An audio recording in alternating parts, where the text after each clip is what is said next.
this stuff going because we're broadcasting on 4 platforms this morning, and I'm working with all of them to get them going. I should tell myself how to go ahead and do that with one click of the button, but that's coming. That's coming soon. Right now, we are broadcasting live on Facebook, Twitch, YouTube, and Instagram this morning. So that's where we are this morning. So we are getting there. I'm telling you, everybody, it's been one of those days. But I got my man Joseph Lee over here. It's straight up 7:30. Whoo, we made it on time, my brother. Good morning. Hey man, outstanding. So first, before I get started, I have to when you playing Switch, I had to, send a shout out to Michigan, offer my condolences to the DeBarge family. We lost a legend with Evelyn DeBarge, or Mama DeBarge. Elle's mom passed about 4 days ago. So, Okay. I'm all the way home now, but I stay, ears to the ground in my city. And, if you love that sound of the DeBarge switch, that's the foundation. Mama DeBarge had an angelic voice. I believe was choir director at Bethel at one point, but just a patriarch, in the community.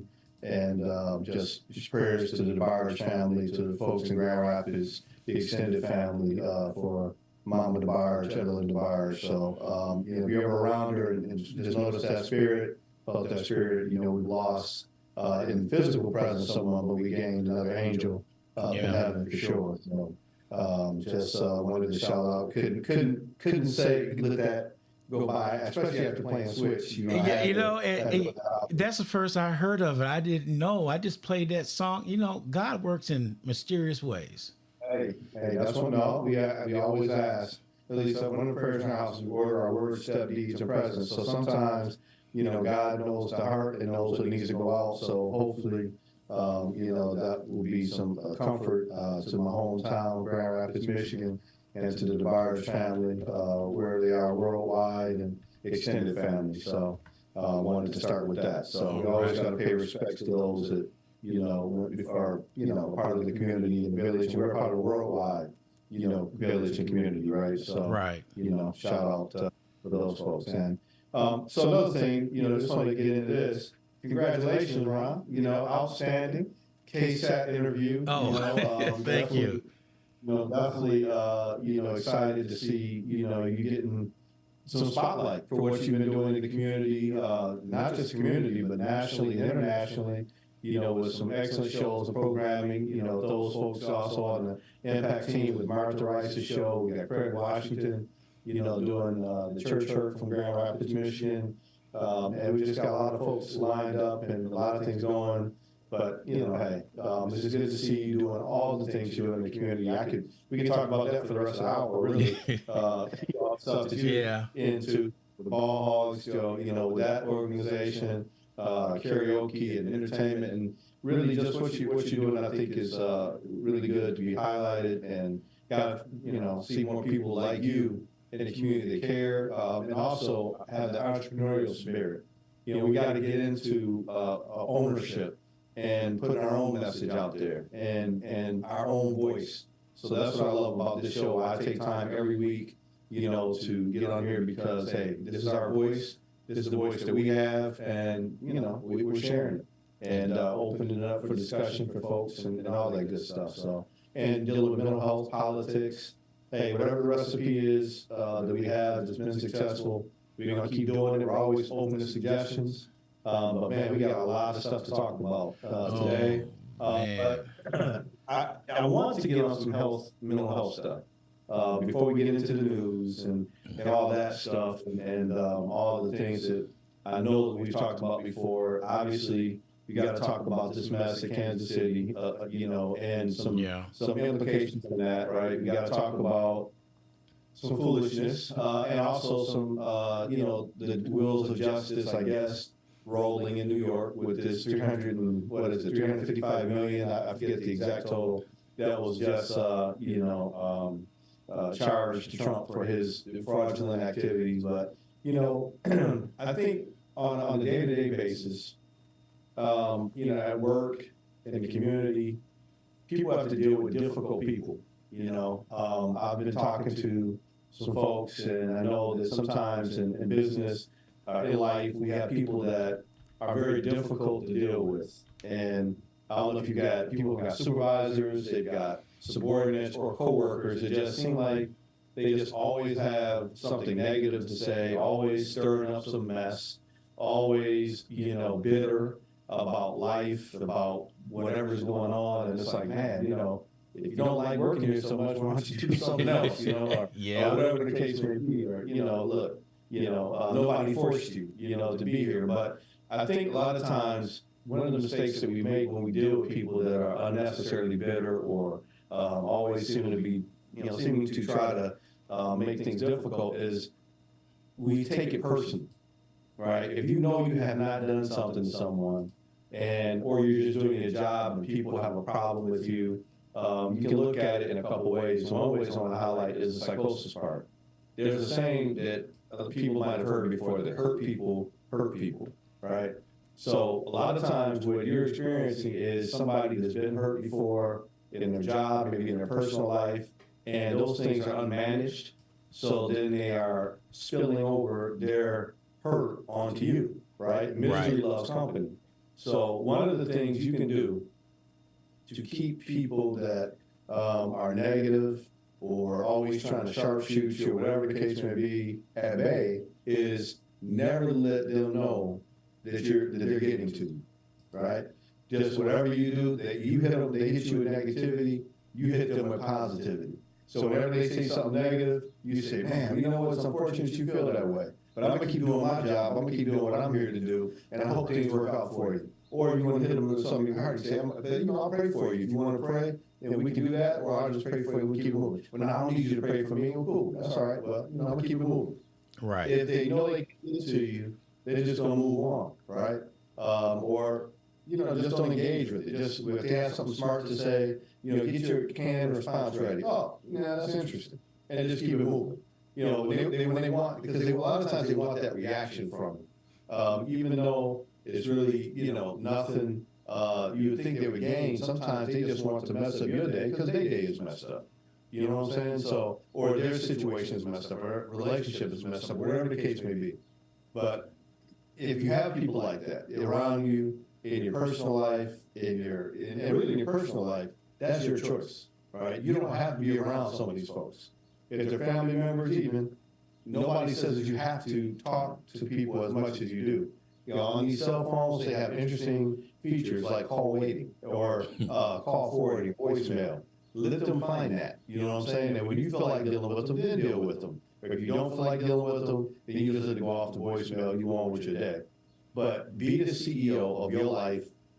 Run your life and your day the way you can, as best you possibly can. If you know some person is going to be negative, they probably got some type of canned response or whatever for you, don't give them what they expect. Just keep it moving and don't take it personal, right?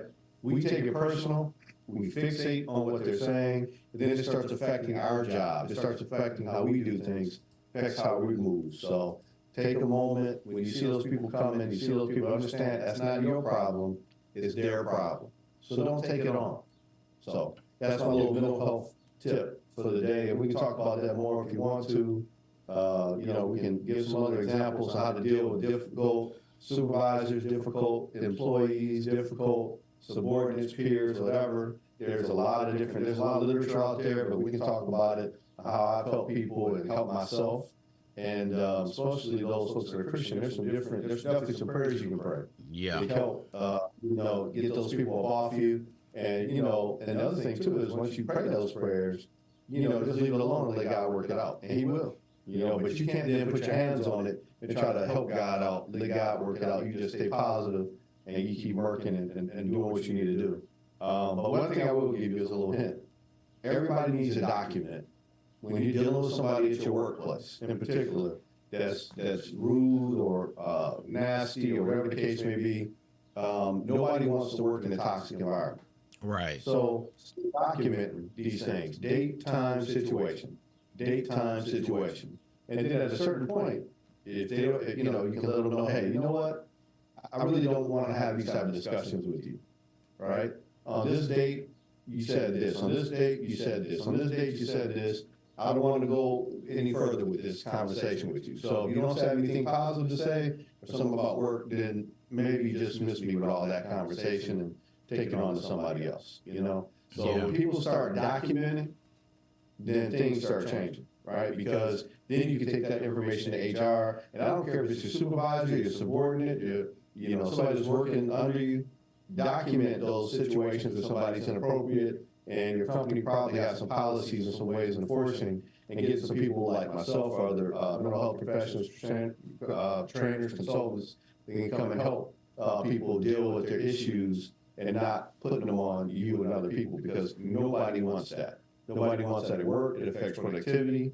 It affects, you know, the military used to call it esprit de corps, meaning just, you know, the overall spirit, the overall, you know, cohesiveness of an organization, and it definitely affects the bottom line and peace of mind. So, you know, if you are that type of person, you got some things unmanaged, you know, reach out to some of these life coaches that we have on the Impact Team, or the counselor, the therapist on the Impact Team, or other folks. Get the help, but don't start bringing your baggage to work, because nobody wants to hear that mess.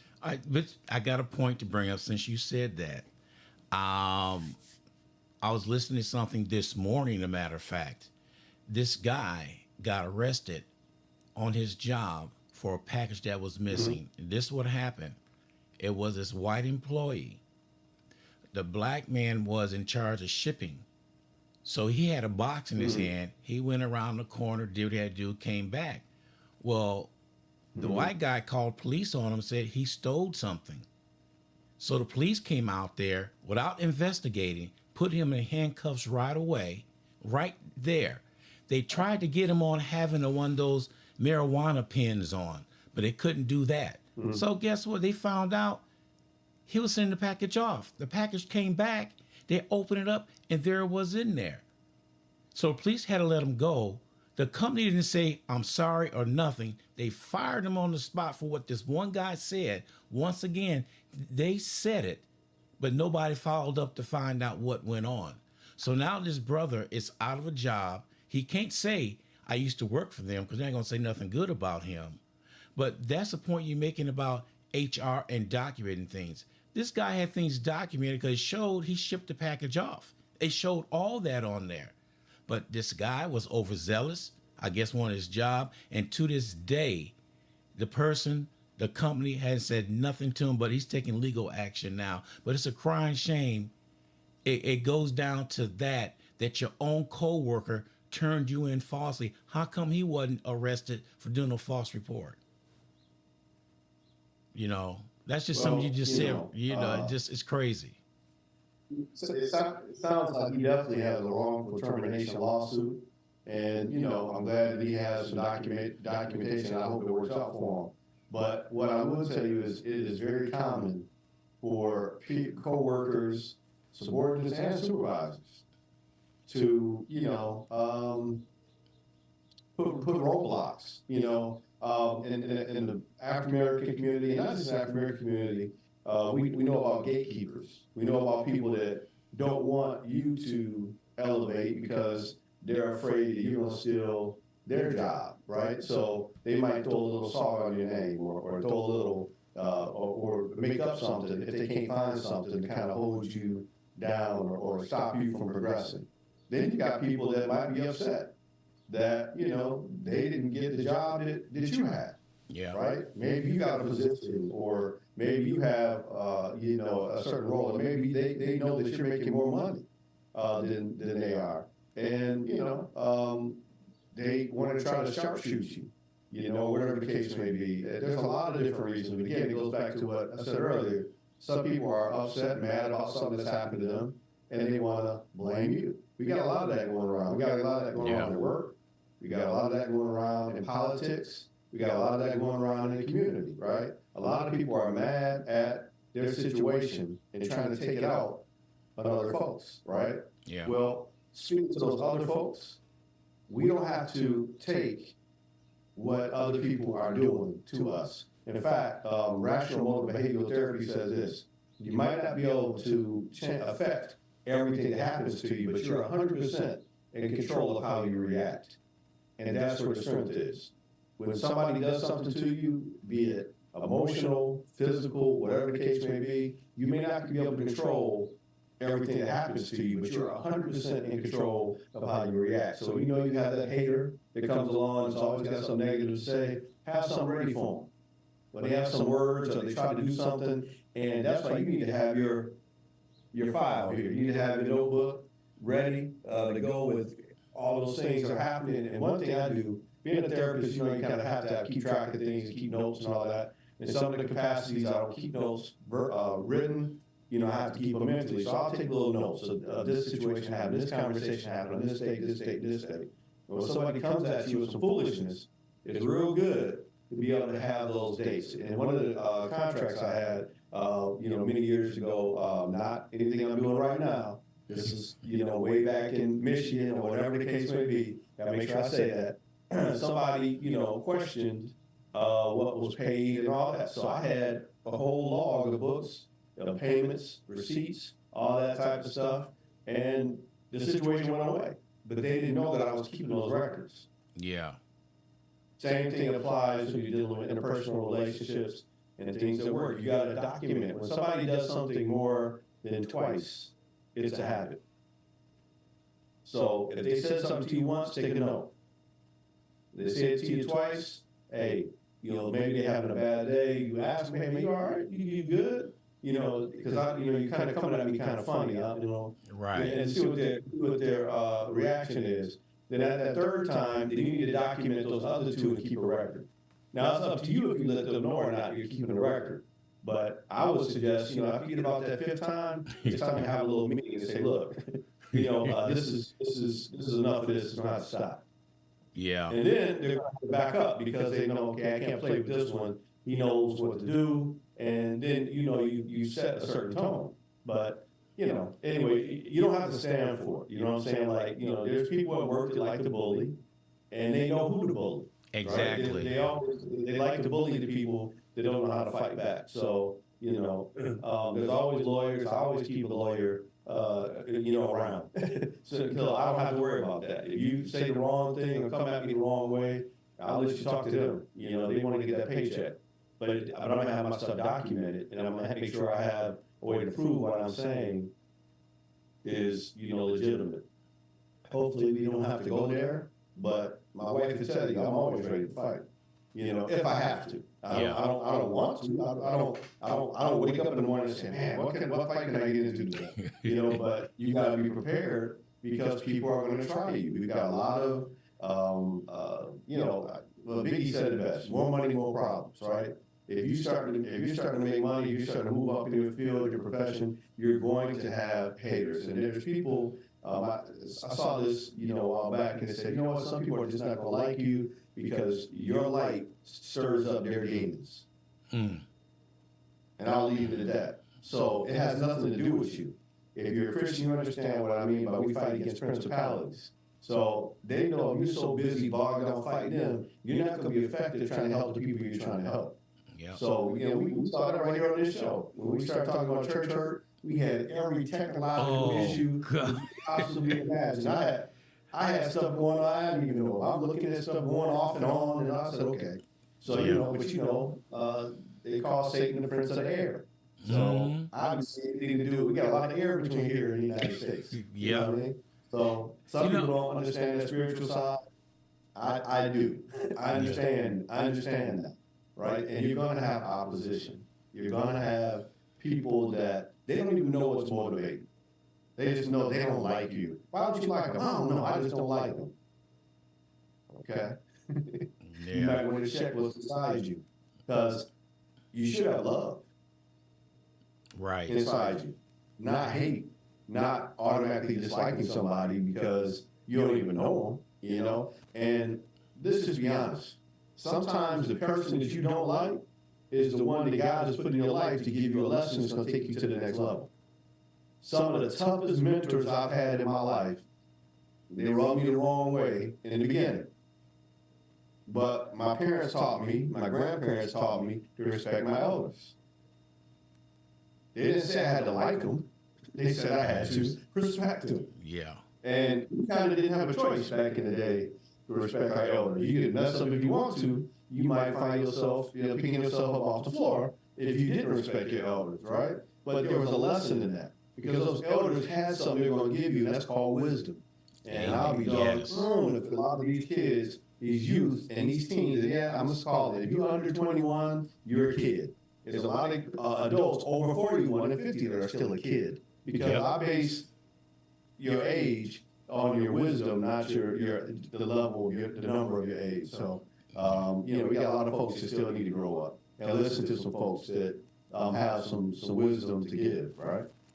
Yeah. You said something earlier in there when you were talking about bullies going Yes. through school and who they picked on. But you look at some of the people that are snapping right now are the ones that have been bullied, and people want to know, well, what happened down the line? Schools can crack down on this because they see what's going on. And I'm not saying that all teachers and principals know who the bully is and what they're doing, but I'm gonna say this: majority know that they are bullying people, and this is the one cliche they said, "Oh, he's just being so and so." Well, so and so gonna act up and gonna shoot this place up. They need to look at it right then and there because the way things are going on right now, you can't sit. Now, when we were growing up, we did pranks.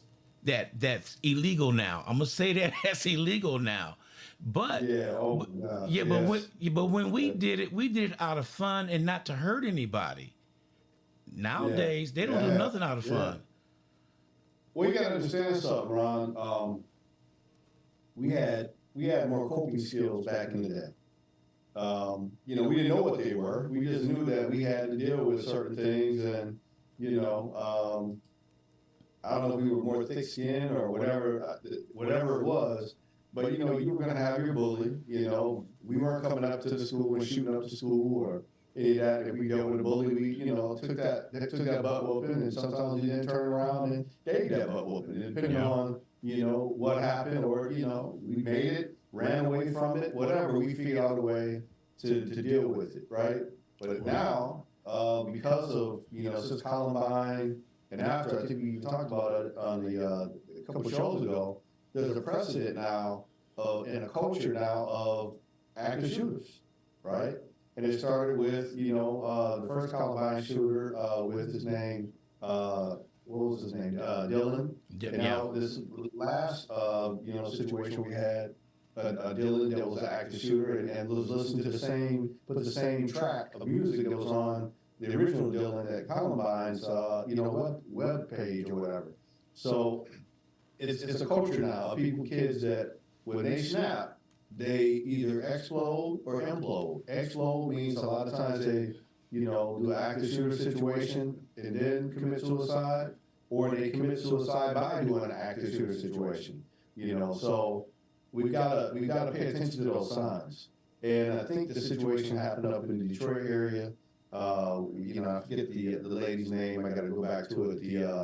I can't think of the name right now. I'll have to pull it back up in a little bit. Where you can't be irresponsible and have your child have access to firearms. Like, Right. they bought this child, a firearm, and he's having psychological issues, had all the warning signs, drawing messages and all this was ignored. So there was multiple levels there that was hit. And, when these kids are bullied, or their siblings are bullied, then, that's how they're reacting. So we've got to pay attention to these warning signs, both the parents and the school system. They have to take it seriously. When a child exhibits suicidal ideation, it should not be optional for that child to go get evaluated. And that's kind of the protocol for most schools. So I don't know too many schools that if you exhibit suicidal or homicidal ideation, that it's not mandatory that they go and get evaluated. And I think that's why I think the Crumleys, I think that's the name That's of it. it. Crumley. Yeah. Yeah, I think that's the new precedent now. Look, and I hate to say it, it's pastime for parents that miss those cues, especially in that way. That was gross negligence, I think. To purchase a gun know your child has serious mental illness, and then and then on the school's part, to not check that bag. That was many steps that were missed, and now it's kind of got out that the mom was having an affair and all that, and maybe that's why she wasn't focused on her son. But whatever the case may be, whatever you got going on in your life, if you have a child, a teenager, and he's being bullied, or his sibling is being bullied, you better make that a top priority. And you better get in there, get in that school, find out what's going on, find out who's doing the bullying, find out what classroom that this is going on. Is it a transition period that this is happening? Show up at that school. You might have to take some time off work. You may have to have somebody in the family go up to the school and talk to the administrator, talk to the teachers, find out what the plan of action is, for make sure this child is not going to be harassed by whatever children these are. Have your child document, just like I said a while ago, have your child document these situations so that, you can take it in, and then it becomes an issue of the administration not doing their job if it doesn't change. But you can't do nothing and think something is going to happen in a positive in the case of bullies. Well, I'm glad you. Go away. Yeah, I'm glad you said that, because some of the jurors said that they said the reason why they went to guilty verdict because she had an opportunity to say something, she didn't. And what they asked her, would you do anything different? She said, no, I would raise my son exactly the same way. So she just nailed herself right there when she said that. Like I said, one of the things, and I got Craig Washington on here, shout out to Craig up there in Grand Rapids. One of the things that I said a long time ago, and with my team that I was working with, and Craig was with me when I first started my first practice in Grand Rapids. I said, working with these kids, I can always tell what's going on in the family. That's how I actually ended up started working with families, is because I worked with the kids, and then so many issues would start manifesting themselves that the family started, I started working with the adults. And that's really how you end up helping the kids, is when you address the issues of both the kids and the adults, and they have unfinished business from their childhood, right? So one of the biggest lies that we tell, especially in the African American community, is what happens in this house stays in this house. Right. Because it very seldom just stays in that house. It manifests itself in other relationships. It manifests itself in the community. It manifests itself, for years and generations down the line. So we got to, get involved in our children's lives, and being aware of what's going on. If you know a child is not acting right or get violent, there's some things, So one of the things that we know as a therapist is, you got a child that enjoys killing animals. It's only two ways that child is going. He's either becoming a surgeon, or he's going to become a psychopath. Now, if he's not getting really good grades and focused on science, which one do you think he's going to be? So let's just, start looking at what you're dealing with in the community, looking at, we had some things right back in the day.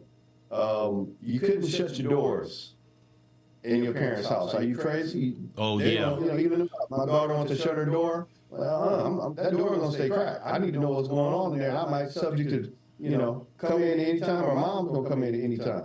Why? Because I need to know what's going on. My daughter has access to electronic devices. That's the day and age range. She has to have them for school. And, my wife goes to sleep pretty quick. So sometimes I got to get up there and see what's going on. I got to be the CIA, the FBI, the everything else. And my wife does too. Why? Yeah. Because we have predators, we got lunatics out there, we got all kinds of stuff out there, right?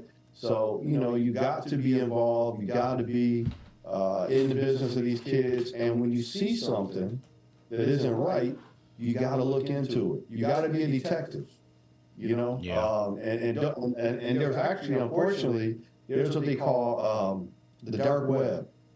Now, the dark web has some fake apps. They may look like educational apps, but you have no idea what they have access to. Do you know that they actually have suicide sites? Yep. Suicide sites. They have all kind of sites on how to make weapons, how to make bombs, all kind of just whatever dark demonic force you could think of is right there accessible to your children. And don't think that if you're sitting there letting the internet raise your child, who knows what's on the other end of what they're looking at. Mm. You know? And the studies are there, the statistics are there.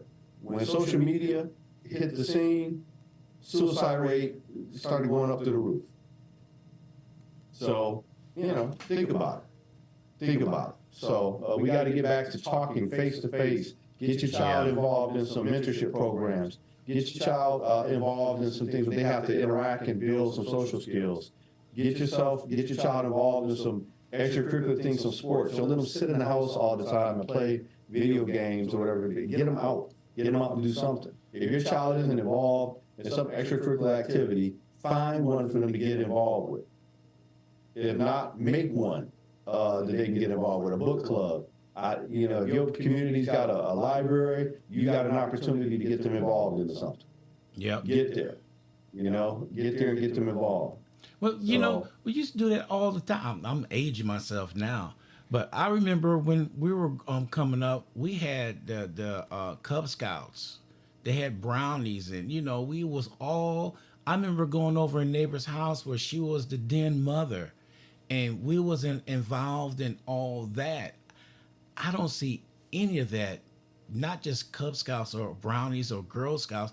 I don't see any of that now. There's boys club, boys and girls, but I don't see the community with something like that going on. Like, times has really changed. Well, I mean, the Boy Scouts and Cub Scouts and stuff are out there, not as prevalent as they were. I think now the Boy Scouts and Girl Scouts have kind of merged. From what I remember, we had a guy in my fraternity in San Antonio who was running the Boy Scouts or Cub Scouts, and they actually, girls and boys can be a part of the Scouts. They just call it the Scouts now. Yeah. But there are some Girl Scouts, Boy Scouts that are separate, but I know that there are also organizations that are similar. Most of your Divine Nine organizations have mentorship programs. The Kappas, we have the Guide Right program. The Deltas, they have the Delta Gyms or the Delta Academy, which my daughter's in. AKAs have, they're the Ivy Lets. There's different organizations that you can get involved in. Omega Psi Phi Qs, they have their organization. The Alphas have theirs. Reach out, and see what is available to you to low to no cost for mentorship programs and at what level. A lot of times high schools have different programs. The Boys and Girls Club have programs. Churches should have some programs for teens and adolescents and Bible studies, things, whatever. Get them out, get them socializing, get a peer network that the kids are doing something. Because here's the thing, if you don't connect them to a network where they're actually doing something constructive, they're going to find a network that maybe are not doing things constructive. Right. And then you're going to have those problems to go along with kids and not maybe have the direction, maybe are just trying to find something to, belong to that maybe don't have their best interests at heart. And I think what some of those things are. Yeah, you're right about that. I want to jump in and let everybody know we're all over the platforms. Let everybody know we're on Instagram, we're on Facebook, we're on Twitch, and we're on YouTube Live right now because I'm going from one page to the other, and we got people on Instagram, Twitch, YouTube, and I mean but that's good. I just want to let everybody know that you can see this anytime you want, and it'll definitely be on YouTube after the show's over. It automatically goes on there. So, but anyone jump that in and let everybody know where they could listen at and just chime in. So I want to get the information out here. We got Craig Washington, who is one of the life coaches on the Impact team up in Grand Rapids, Michigan, and is talking about some of the firearm laws for at-risk individuals, and they're going to be Michiganders will be able to seek temporary removal of firearms from at-risk individuals by obtaining extreme risk protection order, part of the red flag law. So it sounds like the laws are getting a little more strict in Michigan. Thank goodness. We need to get a little faster response time in getting weapons out of the hands of folks that shouldn't have them.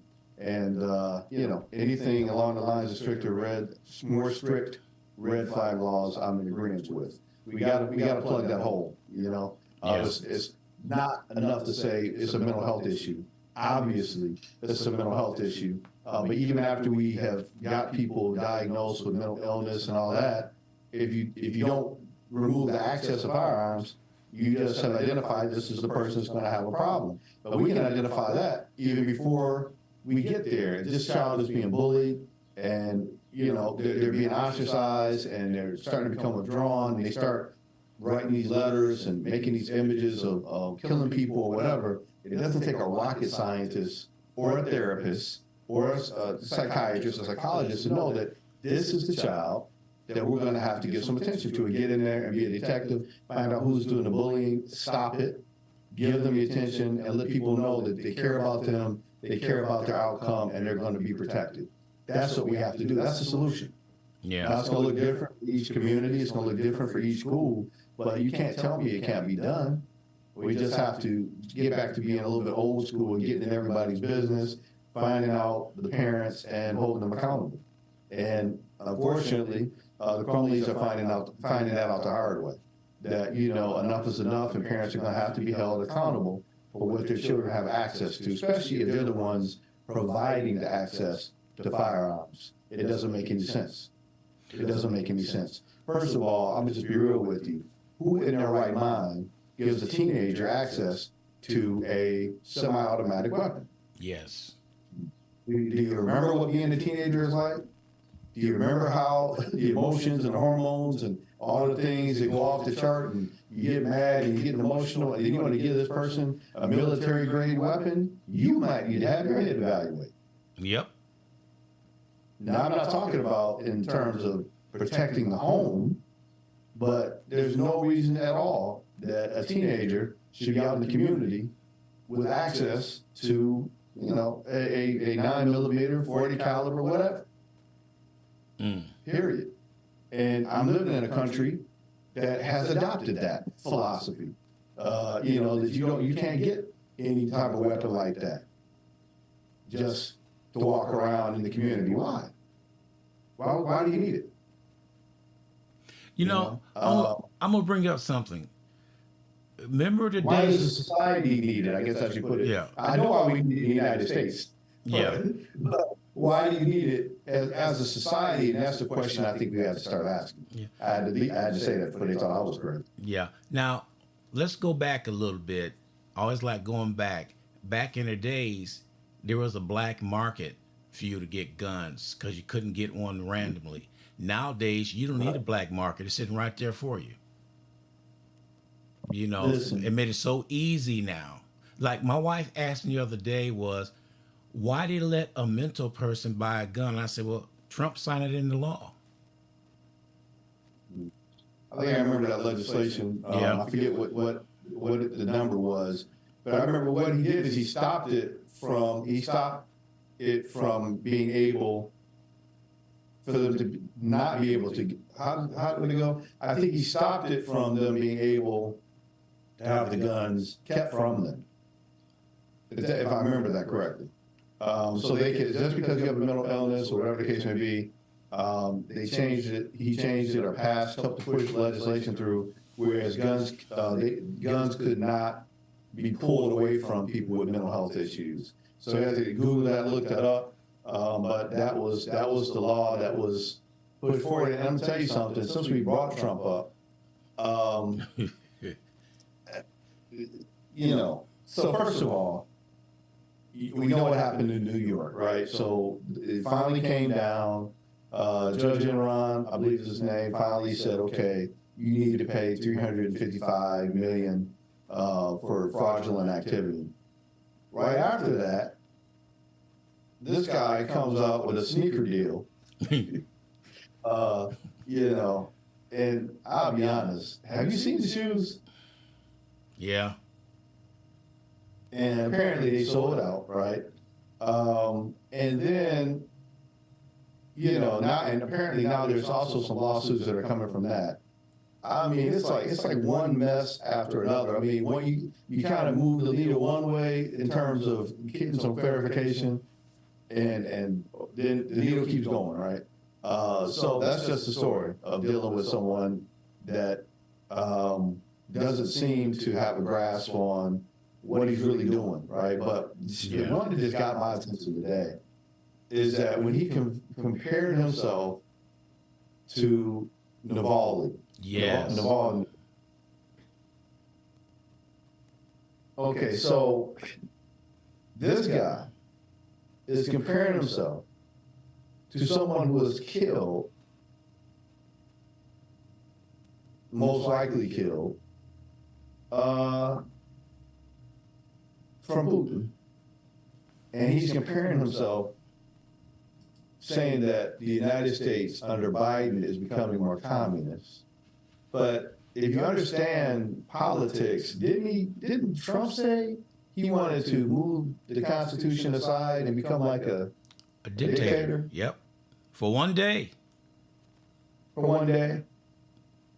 So who's moving who to more of a communist state or to more of a aristocratic state? You know, I just, you hear all this stuff, man, and you almost can't take it seriously, but you unfortunately have to at least listen to it, because there's some people that apparently are willing to vote for them still.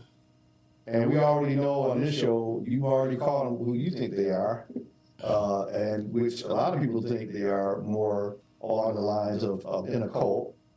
But, you know, I just see this stuff, man. I go, you know, we have to keep in mind a couple of things. Just because there's smoke doesn't mean it's going to be that bad of a fire. And I'm not saying that we should not take seriously everything that's going on with Trump. I do think we need to pay attention to it, but I think we need to show our disgust at the ballot box. Yes. However this stuff shakes out, we need to send a clear message on Election Day that we're sick of the Republican rhetoric, sick of it. Sick of it. In Ukraine, this foolishness is not working out. We were saying that we're going to stand behind, you know, and fight for freedom, and then what do? We don't cut the check. And I'll be doggone it. If I seen anybody that deserves the weaponry or whatever, it's those Ukrainian fighters. Yes.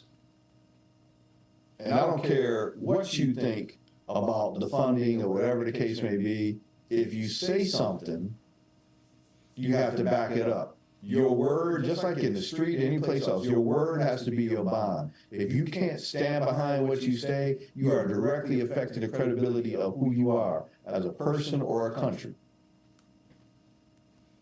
Yep. Period. So I'll let it set right there. Oh, you know, I'm gonna jump in and say something. I nobody mentioned this yet, so I'm gonna mention it right now to let everybody know. Years ago, I went back to I tried to find that show that we did when I first called out Colt. Now I'm calling out right now, dictator. The reason why I'm saying that, he took over the Republican Party. He's taken over the Republican where they raise all the money from. He's already as dictator in the Republican Party, and they don't even see it. He's running the show, telling them what to do. He's a dictator of the Republican Party right now. You heard it first right here. And watch, somewhere down the line, someone's going to say that. I won't be the first to say that. Because if you could turn around and take the RNC and get rid of the chairperson and put your daughter-in-law in there, you know, to run the money back to you, come on now. It don't take a rocket scientist to figure this one out. Well, I have to tell you, man, you're not the first person to say it.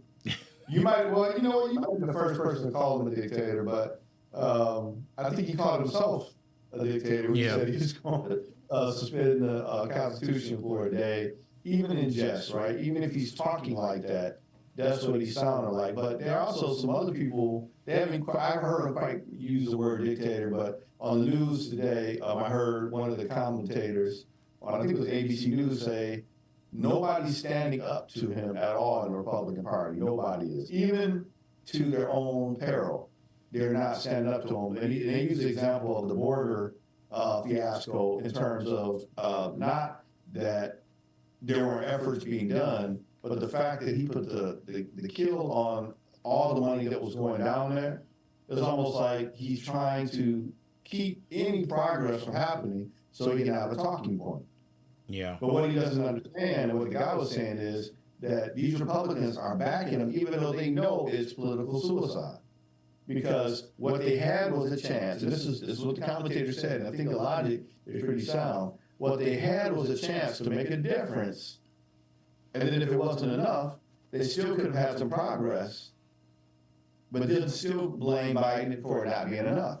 But now they're going to be taking the blame for stopping the $35 billion that was going down there that they could have used to, I don't know, build part of the bridge, the wall that, you know, Trump said that the Mexican president was going to build anyway.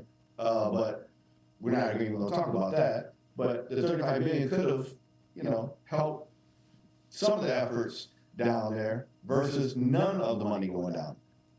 So now the Republicans are going to take the hit for stopping what progress could have been at least started, right? And I don't know, $35 billion sounds like more than just a drop in the bucket in helping to deal with the situation. I'm sure that, there's more that's needed.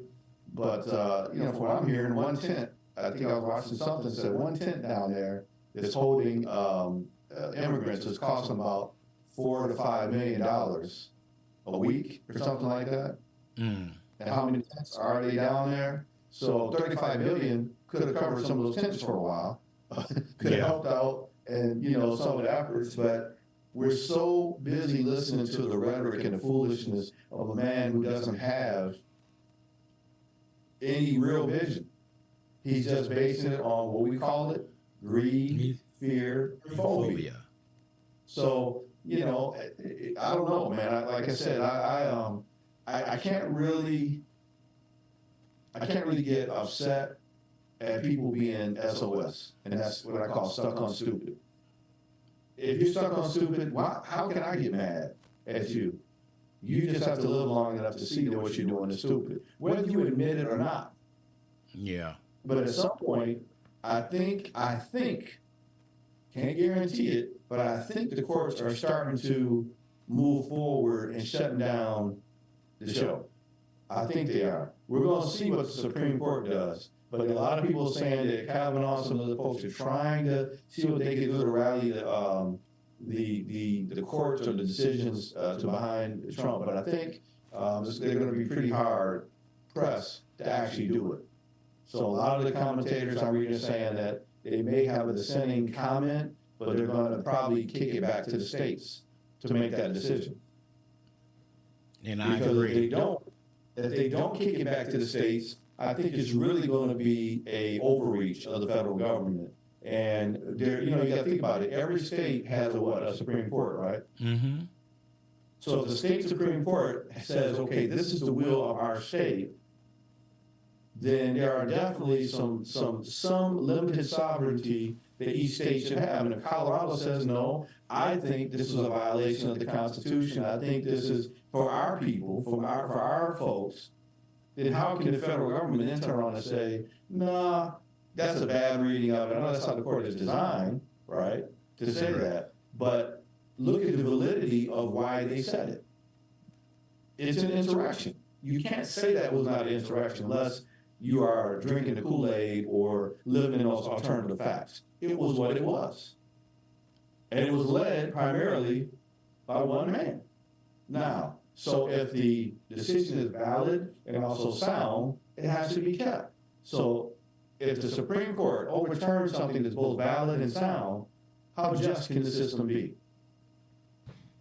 So they really don't have a legal leg to stand on.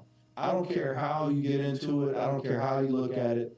There are traditional constitutional law folks that know you do not. There's one thing you don't touch in this country above all else, and that's the Constitution. Right. And it's just the fact you got somebody saying anything about suspending it, changing it, whatever. One man is never supposed to be able to adjust or change anything with the Constitution. That's why we have the Senate and we have Congress.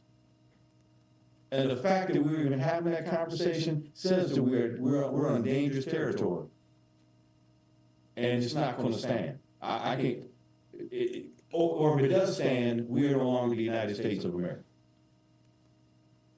Not historically. You know, it's like the Constitution was that ultimate rule book that came throughout the years that we were not supposed to touch. Now we're starting to play around with that. Why? Because Donald Trump says so? I don't think so.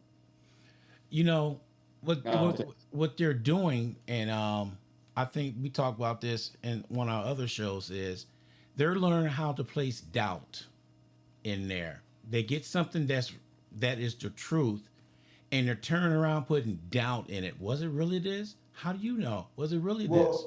Well, hold on. You gonna talk about doubt? What do we got about the guy that just got busted for lying on Joe Biden? Yes. And getting all that information from surprise, Russia, from Putin himself. Mm-hmm. Just got busted and now is getting in trouble. So all these things that the FBI was, all this information the FBI was getting was all false information.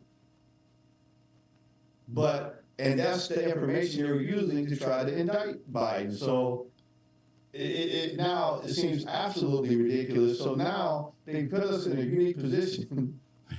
The Republican Party has put us in a unique position that they're arguing against the current president from Russian intelligence or propaganda.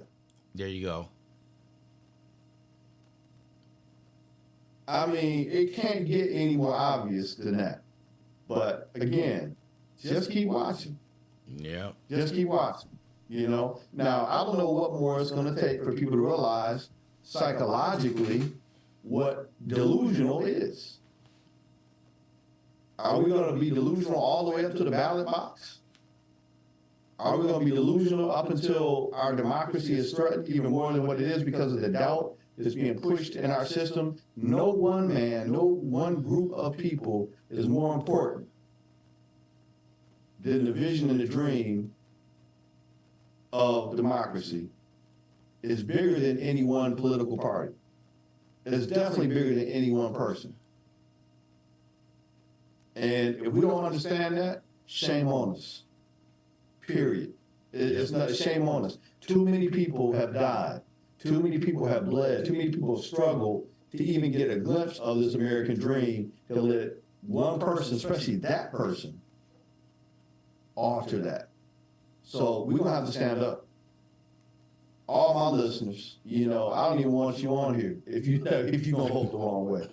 You can stop listening to my show because I'm going to tell you right now, you're delusional. And that's it. If you were a client of mine, I would say you're out of scope and I can't work with you. You need medication. And I don't prescribe meds. I work with cognitive behavioral. And if you continue to keep brainwashing yourself, you waste. I'm not going to keep taking your money. I'm going to have to let reality hit you. And then you'll be like, okay, yeah, he was right. Yeah. You know what I'm saying? So that's how I feel about it. You know what I'm saying? Now, if you want to bring forward some facts, some thoughts, or whatever the case may be, bring them. Let's talk about them. But this is getting, you know, to the point where we're gonna have to be either right or wrong, and learn how to do some things that we teach a lot of the kids and a lot of the mentorship groups I work with called critical thinking. Yes. Not because your buddy who you like to hang out and drink beer with, he likes Trump because he says funny stuff, and you kind of feel a certain way about some of the people that he doesn't like. Is that how we base policy? Is that how you want your legacy and your vision to go forward? You can see there's a whole lot of people in Germany that let somebody come to power and they went down in history as somebody that's kind of slept while somebody mad took the wheel. Mm-hmm. Are we trying to let history repeat itself? Nah, we too smart for that. We're too smart for that. At least I hope we're too smart for that. But we got to stop looking at these alternative facts and start looking at the facts. Yeah. I didn't know there was such thing as alternative facts. But, Yeah. Yeah, that is. I thought those were a creative way of just saying a lie. But it sounded good when they say alternative facts. Yeah. This gonna be a little bit off base. I have somebody that asked a question. Sure. The question is, why is it so challenging and expensive to adopt a child in Texas? Somebody asked that question. Ooh. We may have to send that to somebody else. Because that's a very good question. I have no idea. Actually, it's funny. My wife and I both considered, doing some adopting at one point, and we looked at it, and it's ridiculous in Texas. So I don't know. That I would call some adoption agencies and ask that question. Why is it so expensive to adopt a child? We know that so many children need, homes, loving homes. Maybe we could start subsidizing that and helping some folks, a little more. I mean, I know there's funds available when you adopt, but can you afford to adopt? Yeah, that's what he said. It's so expensive. I'm gonna find out because I know a couple people. The guy who asked the question, I'm gonna reach out to a couple people, see if I get one of them on the show, and we could talk about that. But yeah, and that came from. I've got a coach that works in Michigan with an adoption agency, and I can get her on. Her name is Dale, and she'll be coming on the Impact team here within the next few weeks, and we can probably get her on the show and explain the process. Okay. At least in Michigan, and talk about why it's what the price is for adoption up there, and can go in more detail about it. That's why you got to have a good team, Ron. I don't have all those answers, but I can point. Yeah, but I don't get why you got to pay all that money to adopt a child. It doesn't make any sense. You got to pay that too. I don't know the process. I know there's paperwork and changing names and all that stuff, but I don't know. We will definitely find out for you, sir. We'll definitely find out for you. We'll get back with you on that. We're not gonna let this lie. Soon as I get off this show, I'm gonna call around and find out who I can get here in Texas that knows something about adoptions. All right, brother. Go ahead. I can call Michigan. Okay. I don't think he wants to know Japan, so I can't really call. Well, Texas and Michigan is two different.